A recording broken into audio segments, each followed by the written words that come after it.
Right, I'll give a very short introduction because Kate has she's come back to Shropshire, which is at least 2 buses. Somerset.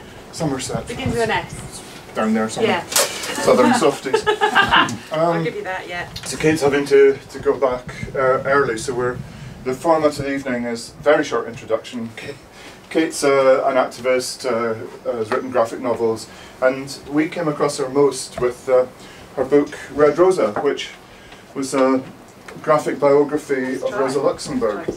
And we sold masses of them. You're still selling masses? We are still selling masses of them.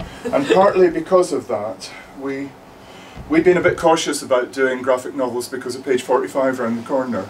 So they don't mind what we do actually, so we've started having more graphic novels.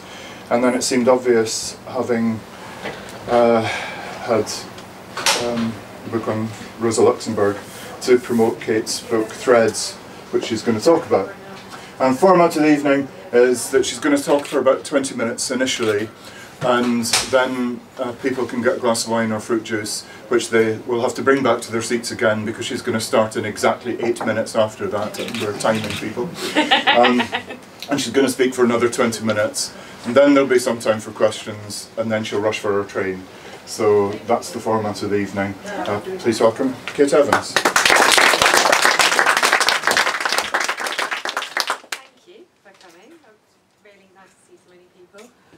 I'm going to talk about my book Threads from the Refugee Crisis. It's inspired by, it's in my new graphic novel, but it's already a historical document. It's based on 3 short visits to the refugee camps in northern France at Calais and Dunkirk in 2015 and 2016. And already in the process of, so from March last year through to New Year's Eve at 5 PM, I wrote a graphic novel. And it's already historical because the situation there changes so quickly. So it was almost like trying to create like the Bayeux tapestry about contemporary events. It was really painstaking creating all this artwork. Verso, it's based on a real place, which is Calais. This is the actual city of Calais. The first thing we see, white fences stream along the highway, meters high, miles long. The smooth steel lacework glistens in the evening sun. Calais, the city was famous for its lace making, the meticulous toil of women and girls sitting outside to make the most of the daylight, nimble fingers, bobbins dancing, continuously twisting the threads. So one of the things I like about making graphic novels about historical events and contemporary political events is that truth is always more interesting than fiction, as far as I can see. And I don't know how you could create a graphic novel about somewhere that you've never actually been, because when you are somewhere, all these connections arise. Like I discovered that Calais was a lace making town, and so I got the idea of using lace as the borders for all of my artwork. It seemed obvious to me. From that the title Threads came, but Threads means a few other things as well. It's also, it kind of reminds me of the Sheffield nuclear apocalypse film for the 1980s.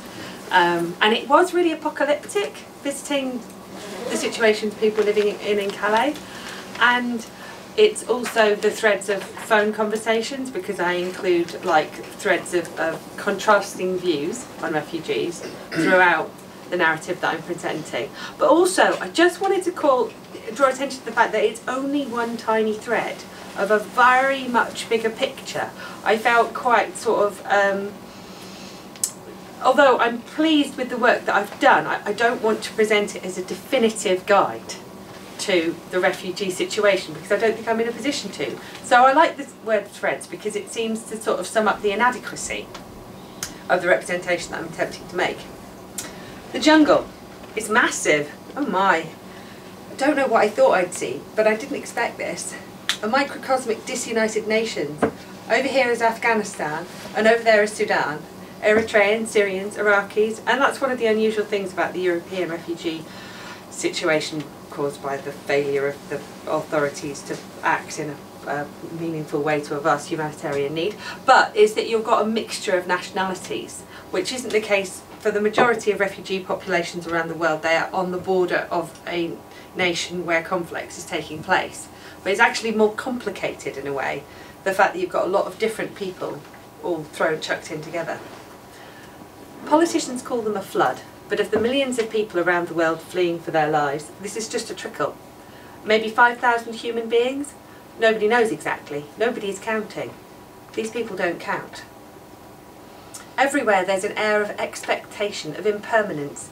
People who've been on the move for so long are stuck in limbo, tantalisingly close to their destination, but the wrong side of those cruel fences, still so very far. So the situation is people have got as far as Calais, and they can't get across the channel. You can't swim, you can't get on a boat, you can't show your passport and get across. You have to hide in the back of a lorry or try and jump onto the Eurostar. When I cropped this, it originally says, "You are from the UK, yes? You can help us get to the UK, yes?" And we're just going, sorry.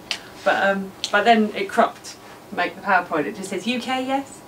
And then there's us going, sorry. And I thought, I quite like it like that, because that's what British people are like, aren't we? We apologise. Someone can hit you and you can say, sorry.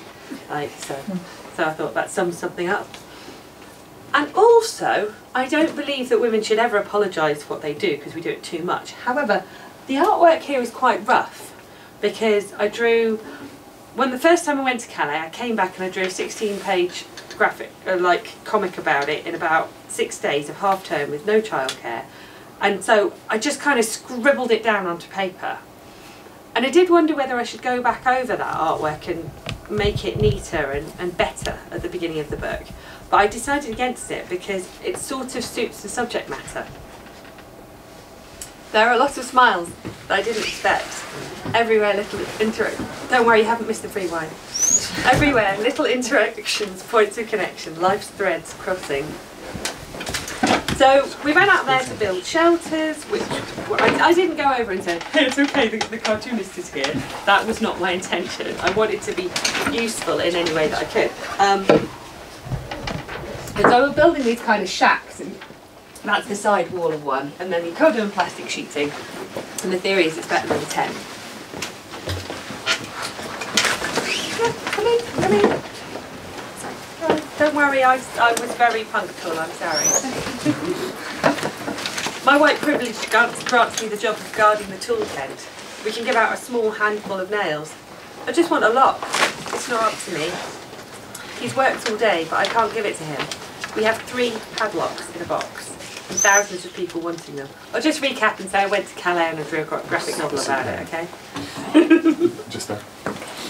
However pointless it may be, locking the door of a dwelling when you can slit the sides with a Stanley knife, everyone wants to feel secure. And then I met this little Afghani kid. He's 12 years old, he's there without his parents. He's 12, the same age as my son. He's growing up far too fast. He doesn't look sad, but I never see him smile either. We help him build his house. He's competent with a hammer and over-enthusiastic with the staple gun. My son wouldn't know how to use a hammer unless it was on Minecraft. I give him some grapes out of a maternal concern for his vitamin intake. I feel an urge to scold him for treading down the backs of his shoes, but then I realise that everyone does it. It's a sandal-wearing culture. That'll change when winter starts to bite. So that's just a short excerpt from the original blog post that I wrote after I went to Calais for like 3 days. So I did the blog post and it went viral and it crashed my website, it was so popular, and I got a whole load of responses to it, and overwhelmingly they were positive. There were a few people who were working in Calais and living in Calais, Calaisians as well, who got in touch and said, "Thank you for saying what's happening here, it's awful, it's incredible, thank you for making this representation." However, not all the feedback that I received was positive. This cartoon could not be better propaganda for battlefield veteran Islamic militant males invading Northern Europe if Lenin himself produced it. The situation would not exist if they very people breaking laws in Calais did not ruin their homelands with ethnic religious hatred, intolerance and war. You are importing death. I am quite pleased that my cartoon has elicited this response. I've incorporated these comments. Some of them are direct responses to my cartoons, and others I went to the Evening Standard comments section and the Daily Mail comments section and YouTube, and I found quotes on the internet about refugees. And these ones, but this one was done in specific reply to reading that comic about going to the jungle, and I'm kind of happy because this isn't a troll. This person isn't writing this to get a reaction from me. Some people have said, oh, they're comments by internet trolls. This person isn't faking something to be provocative. They actually sincerely believe that everyone who comes from an Islamic country is a terrorist and will import ethnic religious hatred and intolerance. And that's their sincerely held belief. And I kind of like as well, I like to sort of reality test people with extreme beliefs, partly by interacting with them on the internet, to find out what is the rationale that could ever make that be okay, and then challenge that rationale gently and persistently. But also, if someone's read my comic and they've come at me back like that, then there must have been a whole bunch of people in the middle who'd never read anything about refugees apart from the Daily Express or what they'd seen on the BBC. And they'd never really thought about the subject, and then they really did learn something new from my comic. So I think by the fact that the extreme reaction was provoked, that sort of gives me hope that it really worked in the middle. And I also thought, right, well, this is a testament to the power of comics. What I will do is I will crowdfund 15,000 copies of a comic of Threads, and I will distribute them for free for refugee relief. So this is 15,000 comics. This is my beer here. So I had to get rid of all the comics. This is January 2016. To people who wanted to fund grassroots refugee relief and my cat. The general mess is just my house, yeah.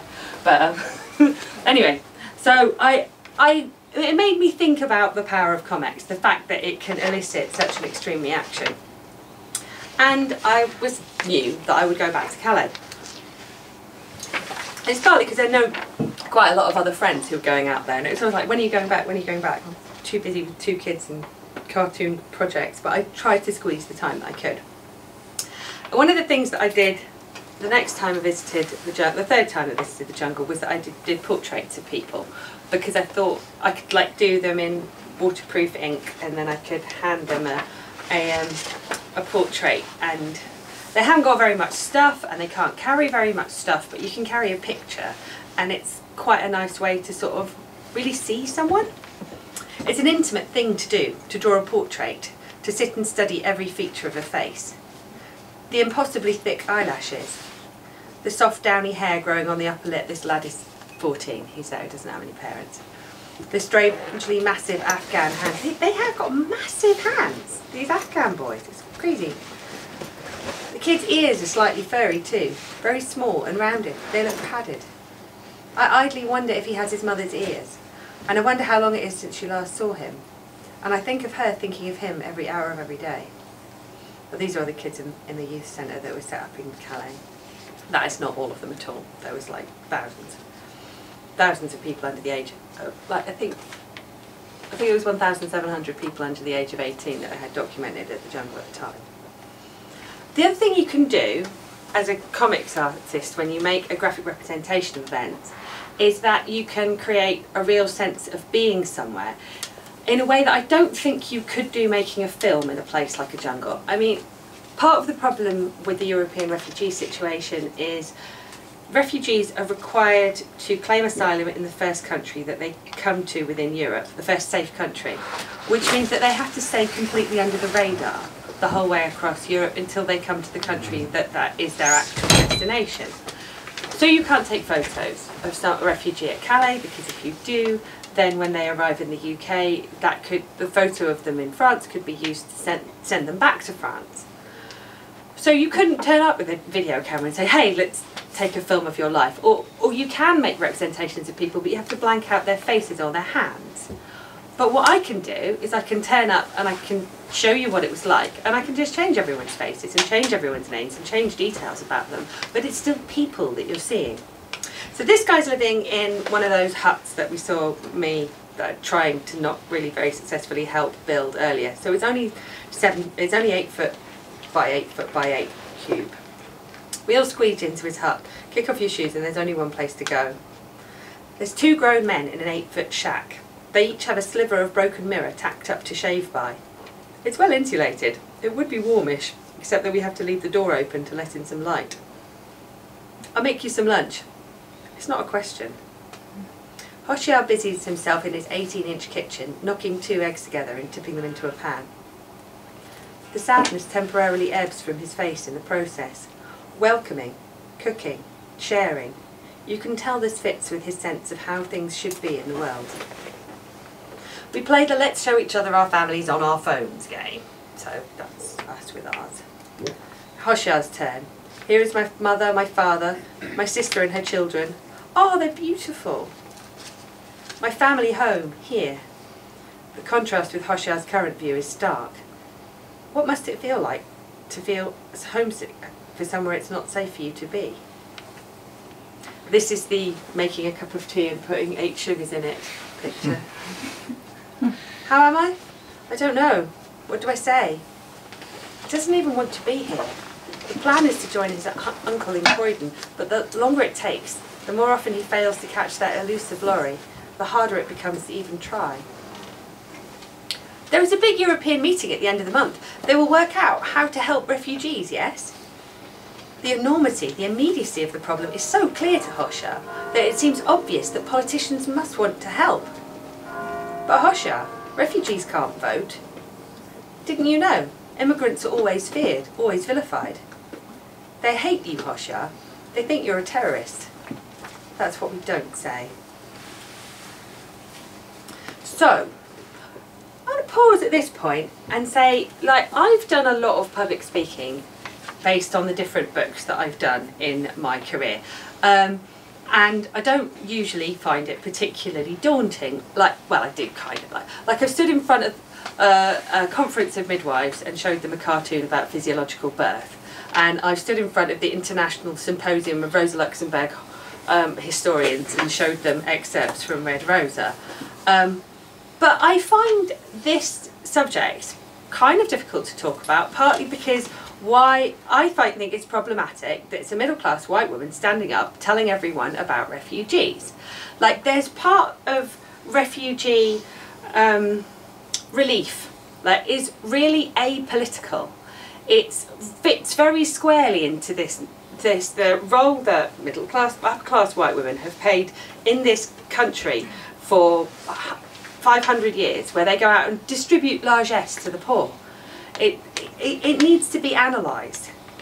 And there I am, like a complete muppet, standing in a kebab shop, talking to a Syrian guy, going, I was in the Calais jungle, I was volunteering. And he's like, yeah, whatever, just have your kebab. So this is in the book. It's not a fucking day trip. What are we doing? Swanning about Calais, congratulating ourselves on our fabulous relief effort. It's not about a bunch of white middle-class do-gooders off on a charity holiday. And this was a conversation that we had at the time. My friend Kate said, you wonder if you're doing the right thing. Our relief effort is just a sticking plaster, isn't it? And I said, only in that it would hurt a lot of people if you suddenly removed it. But the situation at Calais arose because of a massive and deliberate failure on the part of the French and British states to come to a humane solution for pressing humanitarian needs. And when we turn up with this awesome, like, really well organised effort to feed people, to house people, to clothe people, it's laudable, but is it then letting the authorities off the hook?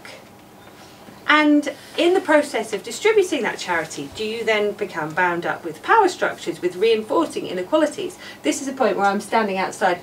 There's a distribution happening in the dome that I'm standing behind, and this guy's going through, going, "Please give me one chance. I want to come through. One chance, one chance." And all of a sudden, I'm like a bouncer. I'm like a policeman going, "No, not here. You must join the line." Like, and it's not a story. It's reality.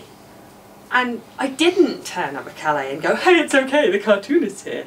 But in a way it would have been more honest if I had turned up as a BBC cameraman with BBC journalism written on my thing. People would have known when they spoke to me that what they was happening was going to end up being recycled to fodder as something I can get a big fat book contract for, yeah? But that wasn't going through my head, and it certainly wasn't going through their head. And then I had a problem when I came back. It's like, I didn't have prior informed consent from the people who I met. I could subsequently track them down on Facebook, send them a sketch and say what they said, and if they gave me a smiley face, thumbs up emoticon, does that count as a consent? And this actually happened.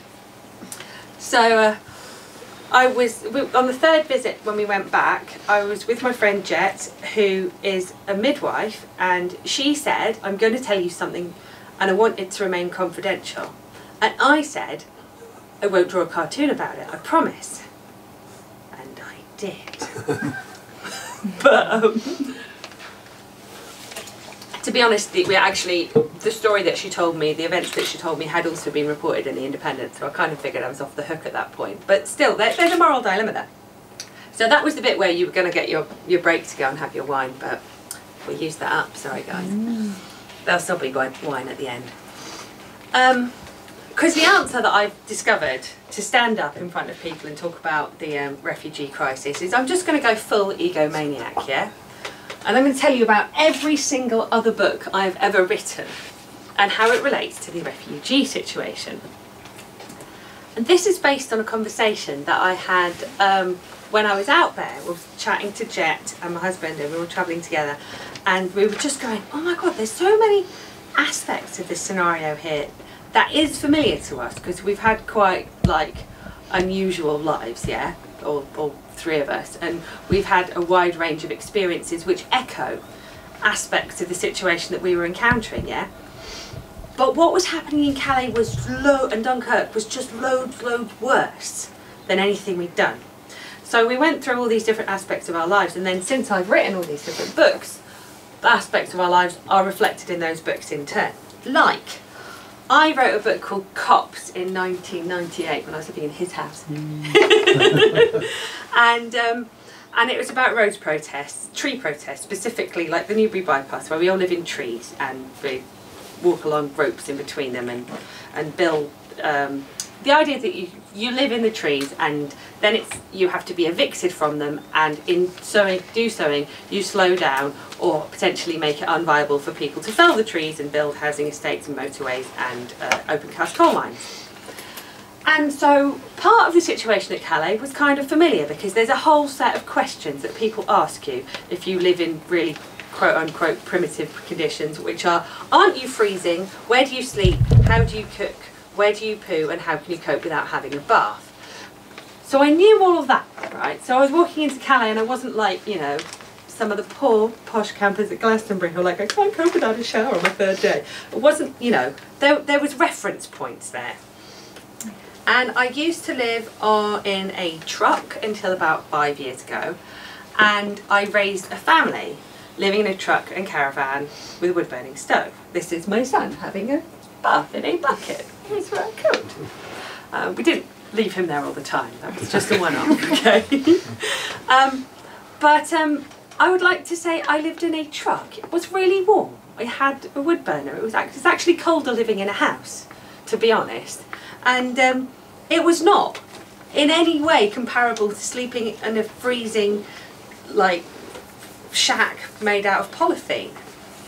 And so the differences were really, really, really vivid to me, as well as the similarities. This, at the end of the first visit, we sit down for an evening, and we've just kind of made friends with these guys. We've just built the sort of terrace of houses along the back there, going, oh look, it's the future of social housing. And then they're cooking dinner, and then they make us have dinner, and we're being all English, and we're going, oh no, I couldn't possibly, just a little, oh not too much, and they're going, ha ha ha ha, we will make you fat, we will give you dinner. We're like, okay, why not? And then I really see what it means to have nothing, because they've got a fire, but they haven't got an axe to make kindling, and they haven't got a grate. They've hammered some tent poles flat. They've been given a camping kettle, but the plastic handle melts in the flames. A candle, but nothing to put it in. Its flame gutted in the wind. And this is from a separate visit a while later. It's a family, and I meet the son, and he's like, oh yeah, I want to be a school teacher. And I realised it's the 21st century. I'm somewhere half an hour away from central London, and I don't know if he's ever going to get to be a school teacher. He's 12 years old. I can't see how he's going to start at school. And the mum there, she's wiping the kids, and she's going, I'm sorry, they're covered in snot, they're always ill. And I'm like, don't apologise. It's the other way around. Okay, so in 2008 I wrote The Food of Love, Your Formula for Successful Breastfeeding. This is a picture that they didn't let me put in the book of me driving a truck while breastfeeding a baby, which I did actually do, but I was driving very slowly. Like, it was like really rush hour traffic. Like, I figured I was more likely to crash the truck if I didn't feed the kid in the half hour it was going to take me to get to somewhere I could pull over. But I was actually wearing a hat that said Mother Trucker on it at the time. So from then on, I try and get breastfeeding to every book that I write. Like, it's in there in red Rosa, really small, and it's in a white capital letter. So you can always find breastfeeding in any of my books. And there's the same evening when we were sitting around with the tent poles hammered flat that evening when they fed us the food to make us fat, that one. These are the guys, they're all sitting around. And I'm kind of getting to know them. Not everyone in Calais even wants to go to England. They're eternally propelled onwards in a desperate search for somewhere less hostile than every other European country they've encountered en route. But she is feeding her toddler, which is ace. But actually, also, when I went back, I was travelling with Jet on the third visit, and she's a midwife. And so she's involved in distribution of aid in Dunkirk, and it's specifically about feeding, infant feeding, and all of a sudden, like, this becomes really relevant. So she asked the mum, like, do you still breastfeed? And, like, you can say that with hand signals. And she was going, no, we stopped. And I've subsequently discovered that when the boats were arriving in Greece in 2015, there were organisations handing bottles of formula to every single mum as they got off with their small babies, which is shocking, absolutely shocking. And there are charities that are specifically trying to address refugee relief and promoting breastfeeding and relactation. But at this point, she's like, okay, so we're going to have to provide you with bottles, you know, obviously. Is it helpful if I write about the things we get wrong? The distribution effort at Calais and Dunkirk is amazing, impressive, inspirational, but it can also be haphazard. Those baby bottles aren't clean. Well, they can wash them then. No, there aren't even adequate hand washing facilities on this camp, let alone facilities for sterilising bottles. So she has to go round, she has to take the bottles back off these mums, and there's only toddler milk formula, and they've got small babies, and she's like, this is going to give your babies colic.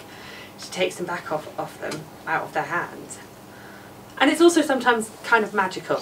So then these Irish guys turn up, standing at the doorway of the women-only bender, and saying, oh, I probably shouldn't try and do an Irish accent, but here he goes, like, would you be wanting anything in particular? And she goes, yes, go to Carrefour and give you a list and go and buy formula. So, and I write in the book, no, please do not donate formula milk to refugee relief. Donate money, because when you need to feed a baby food, it's really important that it's the right food for that baby. So I wrote a book called Bump, which is about pregnancy, fertility and birth and maternity care. And there again, it sort of gives me an understanding of what it is that Jet's doing when she turns up at people's spaces. Jet makes tentative first contact with a pregnant woman in the camp. Most pregnant refugees have had no antenatal care.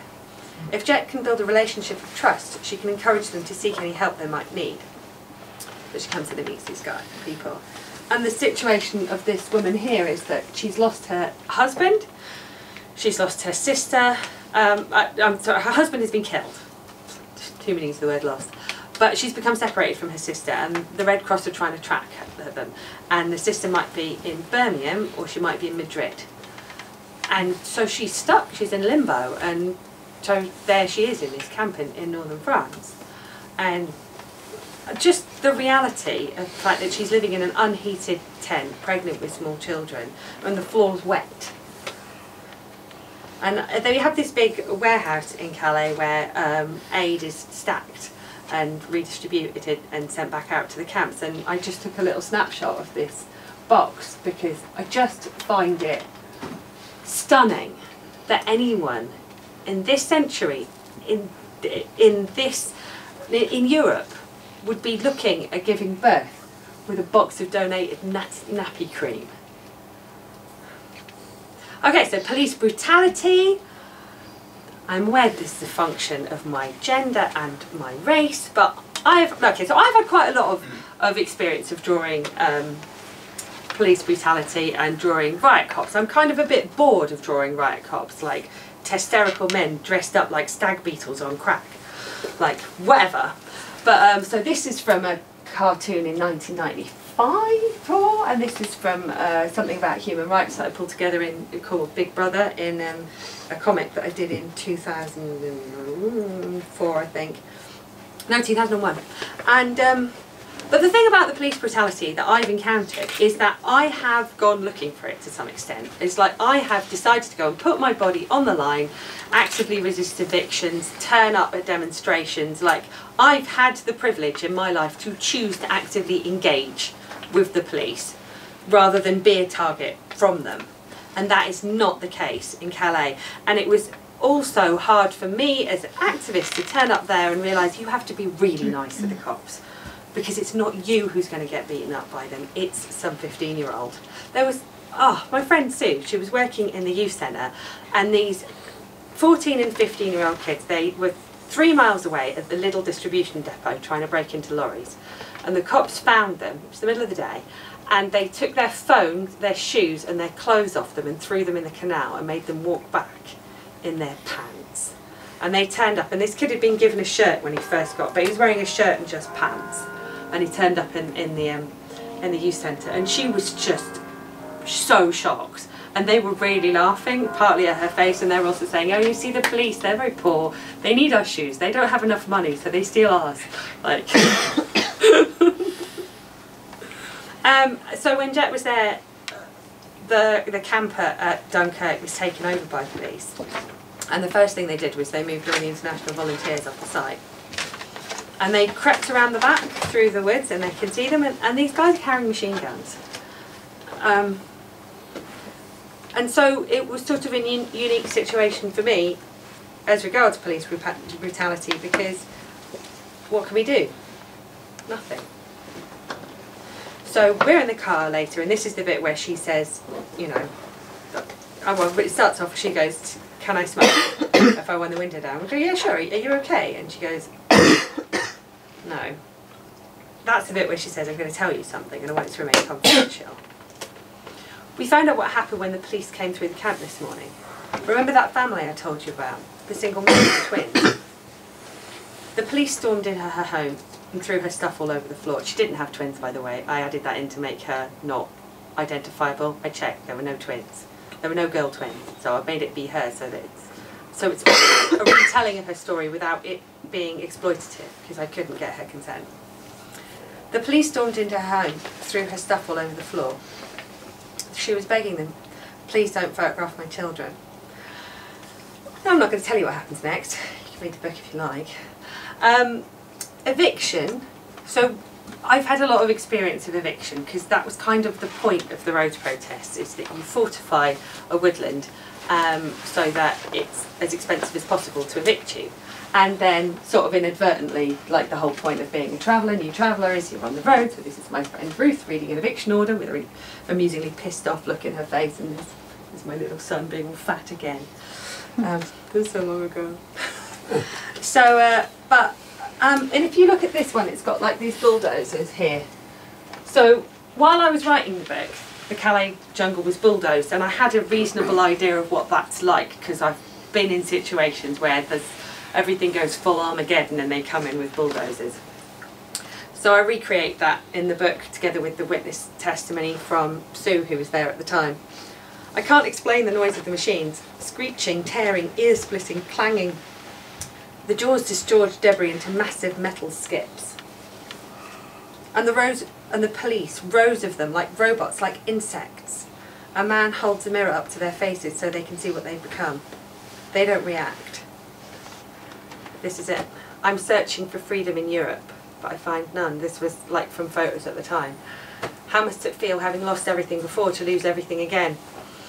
So I wasn't there, I didn't take that photo. I was at home trying to help the refugee crisis by drawing pictures of it, which feels very self-indulgent when you feel like you could actually be maybe being some other practical immediate help. But then I kind of managed to incorporate that into the narrative itself. I'm standing outside my daughter's school watching shaky film footage on the screen of my phone. Tear gas billows down a familiar street. The seconds tick by. The camera shot holds. Then, after an impossible length of time, two figures emerge from the toxic cloud. An adult and a child. Okay. Kind of got 20 minutes.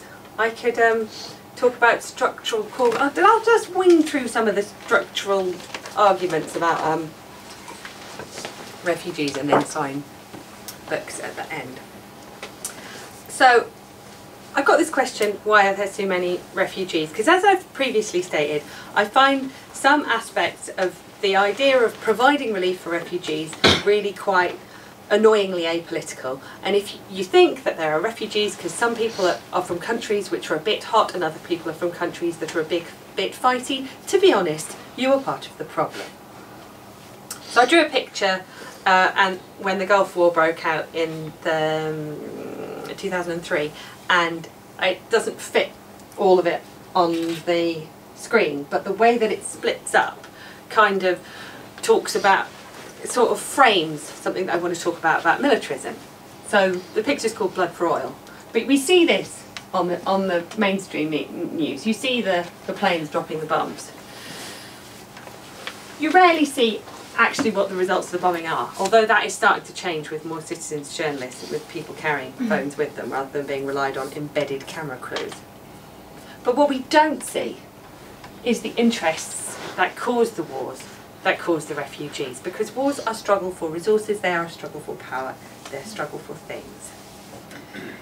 Let's talk about climate change. I wrote a book about climate change in 2005, and at the time this picture of my parents in my hometown in Weybridge in Surrey was mythical. Yet, in 2010 it became real. It gives me no pleasure to see this coming true so quickly. But there is a sense that when we're talking about extreme weather events, people are reluctant to connect that to climate change, which is what this frame's about. The world's getting hotter, becoming less. But it's not just that we're seeing more drought. We are still, despite the fact that this book is 12 years old, not seeing any kind of proper adjustment to the way that we're going to help the poorer countries that have done least to cause climate change to adjust to it. And we're still distributing loans rather than genuinely redistributing wealth when looking at potentially massive humanitarian crises. And we still, this was from my comic book. This is from 2005 I was writing this. Refugees, they're not coming here.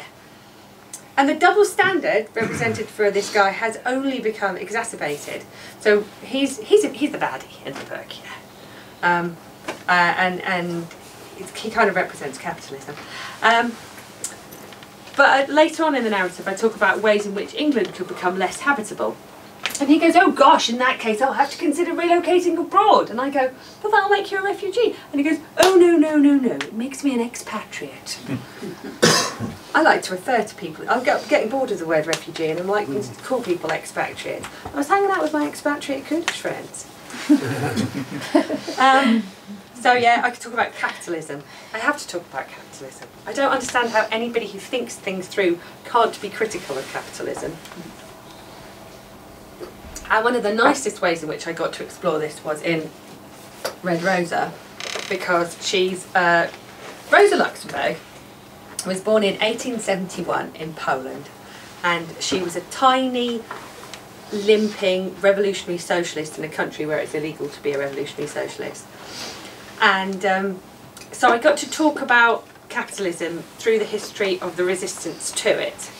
And I also, so this is a Luxemburg quote: "All humanity groans with frightful suffering under the yoke of a blind social power, capital, that has itself unconsciously created.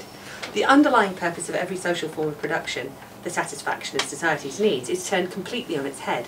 Production is no longer for the sake of people. Production for the sake of profit becomes the law all over the earth.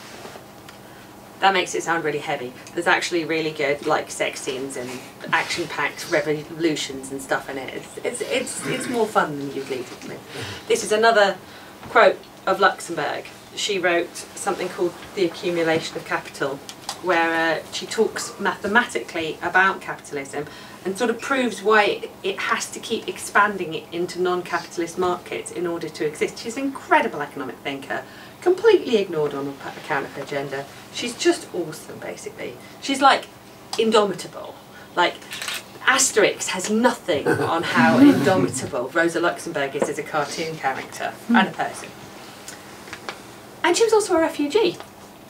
A Johnny without a country such as I am must make do even with a German fatherland, is the complete quote. So she's being about to get probably executed for being a socialist in Tsarist occupied Poland, because she's pretty bloody obvious, because she's the only 15-year-old limping Jewish tiny woman socialist out there. So she just decides to make a marriage of convenience. She meets this guy on... She goes off to Switzerland, she gets a degree, and the only country in Europe that a woman can graduate from university from, and then a doctorate. And then she marries some guy who she meets on the steps of the register office, and then she never sees him again. But he gives her German citizenship, and off she goes. Which is great, and it means I get to write a book about Rosa Luxemburg and her ideas, not about Rosa Luxemburg sitting in a freaking refugee camp not being able to be the awesome economist that she was. And it made me think about the freedoms that we've lost and how we now have this division. Like, the nationality of this guy is the same as the nationality of this guy, but he has a passport, he lives in Wolverhampton, and we're like here and they're like there. So at the end of my book, I go back and I pull apart one of these hostile quotes. If we give refuge to anyone who needs it, where are these never-ending resources, space, jobs, homes going to come from? And I believe one of the best ways to counter misperceptions in life is to throw some scientifically sourced statistics that should be mathematically modelled at them. The fact that Germany is accepting hundreds of thousands of refugees is not a charitable act. It's happening because the German government can see it makes economic sense. Because immigrants didn't take your job. Immigrants create job. Immigration leads to economic growth. Holly McNish, who's talking here soon, has got an excellent poem on that called Mathematics. And immigration is a fact because people are becoming displaced from their homelands. And it's worth pointing out as well, within the context of climate change and global wealth inequalities, when you have people who are starving to death, or people who are being murdered for their political beliefs, or people who are being caught up in military conflicts or bombed, it doesn't actually make a difference whether you're going to starve to death or whether you're going to be shot to death. If you're still going to die if you stay where you are. So this whole division between the worthy refugee and the economic migrant, it breaks down.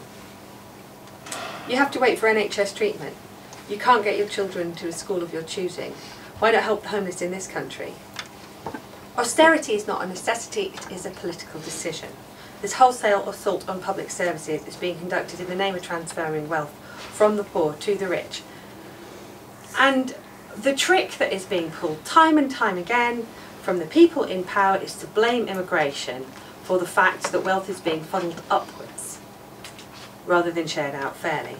We're going to have to make a decision whether we are going to, at some point we're going to have to come down one side of the fence or not. But the real clincher, making an argument within capitalism's own terms, is that when people move from where they cannot work productively to where they can, the whole world benefits. If you mathematically model what happens when you remove borders, it triples world GDP. Well, it goes between 50% and 150%, so we could average that out at double, actually. I sincerely believe, I sincerely hope that future generations will look back on this time and they will see that the borders that we've put in place are the last great inequality. that mean we accept now that white people and black people within this country should be being paid the same amount for the work that they do, that men and women should be being paid regardless of the fact that in actual fact they're not. But yet it's okay for someone to work for a pittance in China to produce goods that we produce here. These borders are a form of apartheid, and I sincerely hope that future generations will look back on us. And I'm glad to have made a historical document about what happened, just in a tiny, tiny, tiny thread of what happened in Europe in 2015, because I think that history will judge us, and it will judge us harshly. Thank you.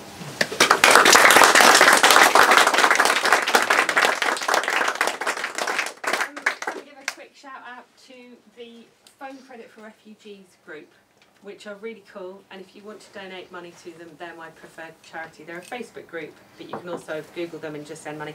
What I really like about them is they put money straight onto refugees' phones, and that just, you know, like those people are like, I can't believe it, the refugees have got a smartphone, and you're like, yes, and I topped it up with credit. So, yeah, please do check them out.